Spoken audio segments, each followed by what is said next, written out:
What up, YouTube? Tim Movies here, and happy Pride Month. In honor of Pride Month, I'm doing my reviews for past LGBTQ films.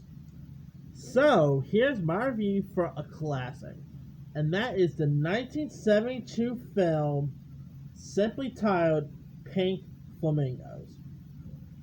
Now, this film premiered all the way back in 1972 and was directed by John Waters and starred famed drag queen Divine. Years before RuPaul made a splash in the drag community, years before RuPaul's Drag Race and all. If it wasn't for RuPaul, if it wasn't for Divine, those drag races probably wouldn't be who they were today. I mean, if you guys don't know Divine, she was like a very culture central figure. She was, of course, a real life drag queen from the 70s and 60s and all. She, of course, played Edna Turnblad in the original Hairspray film from the 80s. That was also directed by John Waters. Now, this film, like I said, stars Divine, who is like this criminal living under the name of Babs Johnson, who is like this, who is very proud to be the filthiest person alive. And so while living in the trailer with Eddie, played by Edith Macy, and Crackers, played by Danny Mills, her mother and son, respectively, and there's also their companion named Con, played by Mary Vivian Pierce. And so Divine, of course, ends up being confronted by other marbles, played by David Lorichy and Mink Stoll, who are these pair of criminals who, envious of her reputation, who also try to outdo her and all that.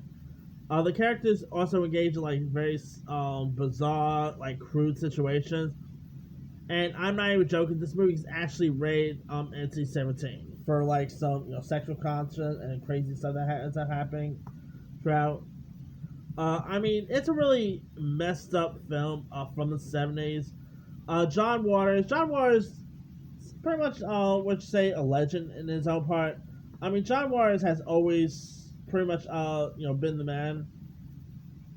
He actually directed, wrote, and produced this film. So there's that. I mean, yeah, he's had some really intriguing film credits. I mean, his other directing stuff includes Crybaby, Serial Mom, Roman Candles, Desperate Living, Sassy Be Demented, A Dirty Shame. Of course, the original Hairspray. I mean, he's done some really iconic movies over the years. But Pink Flamingos is probably one of his most controversial film. I mean, it has an 81% Rotten Tomatoes, so it didn't get any bad reviews or anything. But it the way they portrayed like these folks as the way they portrayed these drag queens was very odd and whatnot. The action was pretty cool, pretty intense at times. The humor in this thing is very low humor. So yeah, I mean, this is definitely a really intriguing film to watch around Pride Month because there is lots of this movie is actually one of the most important queer films of all time, and it's also considered to be a precursor of punk culture. And believe it or not, this movie is also part of, technically I guess you count as part of a bit of a trilogy in a weird way. John Waters actually labels this as the Trash Trilogy, which also includes other films similar to this realm, such as Female Trouble and Desperate Living. But I remember watching Pink Flamingos at a time where I was not supposed to watch a film like this. I remember watching it on TV one time. I'm like, this is one of the most craziest movies of that era. But it's still a really decent film.